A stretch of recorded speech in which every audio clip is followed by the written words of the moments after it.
Hi, this is Emily from Namecheap. Welcome to another session of our Expert Summit. Today we have Pino Bonetti with us. He's the head of social media at Namecheap, and he's going to give us an introduction to social media strategies, metric settings, do's and don'ts for small businesses. And we're going to be talking about getting your feet wet on social media as a small or medium business. Hello, Pino. Hi, Emily. Thanks for inviting me today. No worries. It's great to have you. Why don't you introduce yourself? Yeah, absolutely. Hi, everybody. My name is Pino Bonetti, and I've been heading the social media team Namecheap for a bit more than 1 year. So although I'm relatively new to Namecheap, I'm not new to the world of social media. In fact, I've been a social media professional for more than 10 years, which is roughly since social media started to be a thing. And I've been working, among others, for Nokia and TIA Technologies before joining Namecheap. Thanks, Pino. We've got some questions for you about social media that many people are currently asking. So let me just dive in with the first. According to Statista.com, in 2019, an estimated 2.95 billion people were using social media worldwide. And that number is projected to increase to almost 3.43 billion in 2023. Social network penetration is constantly increasing worldwide, and as of January this year, stood at 49%. With so many people being active on social, you could think that it's quite easy to get. So I hope you don't mind me asking, are social media managers still needed? That's a good question, Emily. That's really right to the point. Of course, I have a specific interest that companies still require social media experts, and that's how I make my living. But let me immediately demystify a point. Being active on social as an individual or as a business, small or large it may be, are two completely different things. And this is way to recognize this may sound a bit negative, but what people can get away with on social, brands simply cannot. What do you mean by that? Well, as an individual, you can amend your mistakes, like a bad joke, an inappropriate comment, etc., more easily. A brand or a VIP are expected to be more professional. And exactly because of the popularity of social media, there are millions, if not billions of people out there making sure that your brand or your business are kept accountable for what you say online. Your mistakes online can cost your business, and the stakes get higher the larger your brand is. Just last month, a poorly phrased tweet by Disney generated quite a stir online. So no one is really safe, and the job of a social media professional really never ends. So what you're saying is that as long as you stay out of trouble and manage what you say, you're going to be okay. Well, staying out of troubles definitely help. And the more seasoned you are, the easier you recognize danger zones. But it doesn't really end there. On social, you may opt for an informal language, for instance, but even in that case, as a brand, you're just expected to be very professional because you're talking to a potentially very diverse audience. And then you have to show empathy, especially during these hard times. If your customers have a problem directly or indirectly caused by your brand or products, you will want to put yourself in their shoes first. And even when everything goes well and you have that great idea of using a popular meme to talk about your business, you have to consider a lot of constraints. Is it a GIF from a movie? That's a red flag. Does it contain people? Another red flag. And famous cat? That's double red flag. But beside these, hopefully fringe examples, brands just have to put much more dedication and effort into their social game. Dedication? Yeah, the secret sauce for all brands and also influencers out there is that you can really see the effort that they're putting into their social media presences. The content is consistent over time, for instance. That's how they stay relevant for the audience. Take, for example, Netflix. They use memes a lot. They also know their audience loves memes. So they also spend time in analyzing how people of a specific demographic express themselves online. And then they join the conversation. You also don't want people to check out your Twitter feed and discover that you last published 7 weeks ago or even more. So you have to make sure you're also publishing regularly and that you engage with comments posted on your channels. How often you're supposed to publish content changes according to your business. But if you cannot publish at least 2 to 3 times a week, you may want to consider investing more into your social efforts. Can you dedicate more time to it? Or can you perhaps get some help by hiring more dedicated people? You have to keep in mind this every time you're thinking of opening up a maybe new channel on social. You will have to keep feeding the beast. That's all interesting. But what about the quality as well of the content that's published? Oh yeah, that's a good one, Emily. So getting the content quality right can be more difficult than it already sounds. You may assume that only professional and polished content is acceptable from brands on social, and that's in some way true. Keep in mind that social media are conversation platforms. So you want to make sure that quality means, first and foremost, publishing content that your audience will want to engage with. And how do you know that? As I mentioned before, successful brands on social take their time to listen first. It's really important to listen before we talk. So, to know what content resonates with your audience, you have to learn first what they're talking about, what's on their mind. And of course, you're never done listening. Depending on the industry of your business, things can change too fast and too often to allow yourself to stop listening and adapting your content accordingly. And I think there is one more You're saying thing. there's more complexity to it? Yeah. So I said earlier that you may expect the brand content on social is all perfect and polished. Well, not exactly. Remember again that social media is a conversation platform. I'll really never get tired to say that. It's all about connections between people. So it's not really B2B or B2C. It's actually H to H, human to human. I love that. So, yeah, that means that your content should look like something posted by a real common person. And this is more true on some channels than others, of course. You can think about Instagram stories, for instance. So you may want to think of adding that animated GIF or using the text and sticker options of Instagram. You have to make it more authentic rather than flawless. And if you're noticing the great success TikTok is having at the time, well, wait a moment. At the moment, seems a little bit temporary, but it's not fully correct. I really think that TikTok is probably here to stay. Anyway, I was saying TikTok is a great example of how important it is to find the fine balance between a big production and the simplicity or authenticity of user-generated content. Simply reposting your TV ad on TikTok is really not going to work. So let me get back to some things you said before. You were talking about successful brands on social. How do you know you're successful? Yeah, here we go. So this is the $1 million question. So how do you measure success on social? How do you define the ROI over social activities? I've been saying to this point how much effort and dedication you have to put into your social activities. And if all this doesn't produce any result, well, why should you even start? So let me immediately reassure you about one thing. People are more likely to buy from your business or your brand if you're active on social, and even more so if you're doing social well. So there is no doubt about this. You can find all sorts of surveys online that confirm this fact.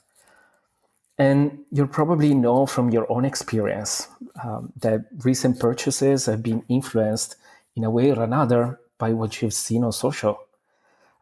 Influenced by ads, of course, but also by what people, probably your friends or authorities' voices, are being recommending online. And sometimes you do have some affinity with some brands more than others, and this is also influenced by how those brands behave on social. So, in short, social is important and If it's not working for you, it may have more to do with how you're using social media than with social media itself. So how do you make sure it's working then? Yeah, that's exactly what I was getting at. First of all, as soon as you start thinking about social media, you probably want to create a more or less complex social media strategy. So when you're at that point of the process, that means at the very beginning, you have to make a decision. Ask yourself what you want to achieve with social. In other words, what is the business objective, and I stress the word business, that you want to achieve? Getting more walk-ins in your salon is a business objective, of course, after the pandemic. Reaching 4,000 followers on Instagram in 2 weeks is not a business objective. Not only because it's a bit difficult to achieve unless you're already well known, but because the mere fact that you have N followers doesn't mean that your business is solid or growing. The number of followers, of likes, or even more sophisticated metrics like click-through rate, engagement rate, cost per clicks, etc., are social media metrics and connected to social media objectives. They're not business objectives. And it's important to make this fundamental distinction. Of course, business objectives and social media objectives are, or at least can be, connected. And this is what you have to work on as a business. Let's say you have to work a little bit backwards. First, you set your business objective, say, like in my earlier example, more walk-ins into your salon. Then you select the metric of the business objective, and that's easy, it's the number of walk-ins. But you have to make sure that you have a system to measure that. Then comes the most difficult part, translating a business objective into social media objective. And this is even more specific to your business than anything else. Is your salon just getting started? Then probably you need to let more people be aware of your existence if you want them to walk in. Are you already well known? Then you probably need to give people a reason to visit your salon more often.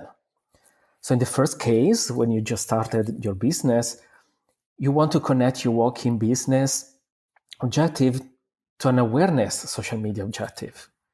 The more people will know about your existence, the more will visit your salon. In the second case, when you're already well known, you probably need to pursue engagement as a social media objective. The more people will be engaged with you on social, the more often they'll visit your store. And of course, this recommendation is not perfect. You'll have to test for yourself whether it's true for your particular situation. So that's really fascinating, that you need to think about the type of business objective and where your business is in its maturity as to then what kind of social media objective you need. But are you also Correct. saying it's a bit trial and error? Yeah, absolutely. Many things connected to social have a trial and error element. And what works for one business doesn't necessarily work for another. That's why you shouldn't also get lost in emulating your competition. Of course, looking around is useful and gives you perspective, but always keep your business objective clear in mind. Testing a social media approach and finding out it's not working for you isn't necessarily a failure or a waste of resources. Look at it as an investment for avoiding repeating that mistake again. And speaking of avoiding mistakes, it's really important to avoid structural ones, which are surprisingly quite common.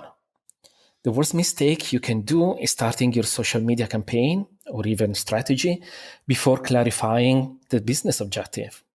Most of the times, you'll end up with a set of tactics to raise awareness for your business, while what you wanted was to retain your customers or making them buy more often or more expensive products. And then you lamented that your social media strategies didn't lead to the expected results. Believe it or not, even big brands make those mistakes. Probably more often than smaller businesses. In small or medium businesses, the people responsible for social media either are the business owners themselves, or hopefully a person in the team who is still quite close to the business owner. So there is a much more easier exchange of information between what happens on social and what the business needs. So you said that it's quite common to have this mismatch between a business objective and a social media objective. Why is this, do you think? Yeah, exactly. Thanks for this question, Emily. So this is very important, a very important point to clarify. So even if you have a clear business objective, even if most of the time you can marry that business objective with a social media objective, it doesn't mean that the marriage is going to be ideal. So let me explain. But let me ask you a question first. So social media is Conversation platform. correct. You were paying attention. So social is a conversation platform. That means it is optimized for some objectives like awareness or advocacy if you're lucky enough to have brand advocates. So especially if you're just getting started, don't try to force your social media strategy to deliver some things it cannot. When I say you have to start with a business objective, you have to have a conversation with your social media expert. You cannot just tell them what they have to achieve. If no one still knows about your business, you have to start by using social media to raise awareness. And only when you raise your profile on social and gain authority first, then you can use social media to achieve other objectives. So this is where I believe many misalignments come from. So, from a solopreneur point of view, a small business owner, does that mean that it's going to be quite a long time before social media efforts really produce more than that one result of awareness? Yeah, I'm glad you asked this question because this is another misconception. To look at the awareness building phase, it just as a long and excruciating cost for the business before it can really pay back. So that's a particular big mistake. In reality, the nature of social media is dual. On one side, you can use it as a channel, first to generate or increase brand awareness, and then to generate more sales, finally to nurture advocacy if you want to oversimplify the marketing funnel. But social media is also a very powerful business tool. Think about this. At no other time in history we've had such a wealth of information about what people want as we do now thanks to social media. People really do publicly and assess publicly, because this is not about invading anyone's privacy. I was saying people do publicly discuss products, services, the restaurants they go, the food they eat. They do publicly ask for opinions, and they publicly share opinions too. Again, they have conversations online about just anything.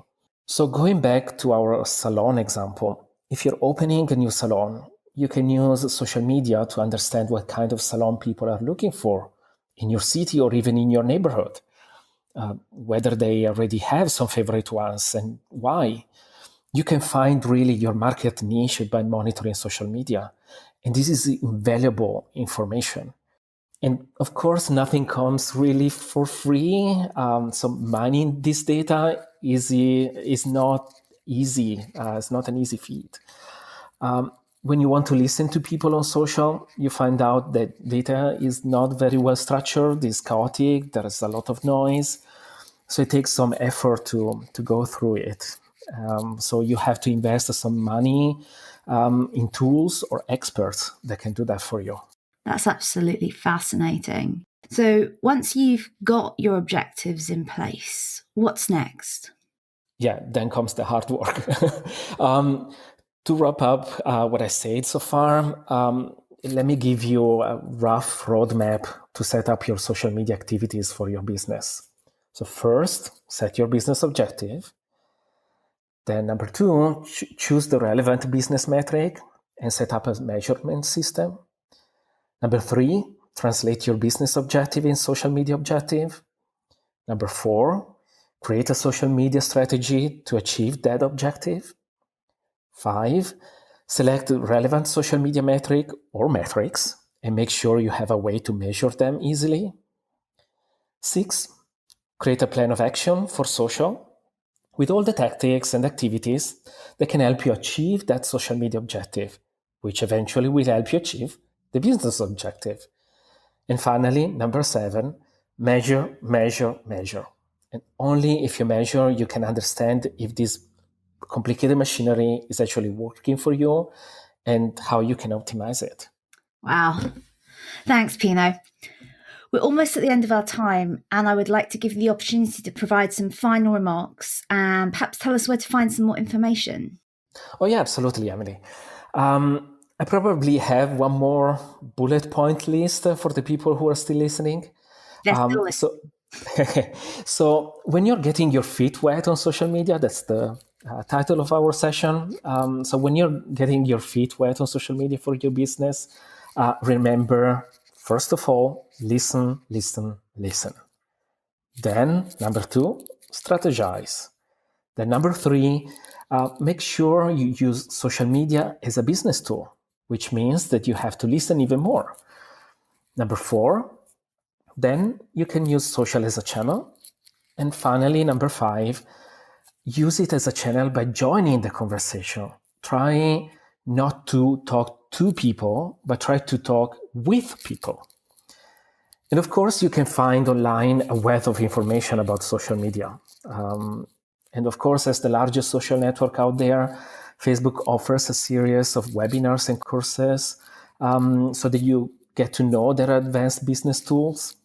That's called Facebook Blueprint, and you can check it out. Actually, you should check it out. There is also a test connected to it to get a certification. And then other reliable sources of information are the corporate blogs of social media management tools. My favorite ones are the blogs of Sprout Social, and when it comes to Instagram, later.com. Thanks very much, Pino. It's been such a wealth of information, and I'm sure so helpful to all the people who are listening. Thanks so much. Thank you again, Emily, and thank you again for inviting me today. No worries. Thank you.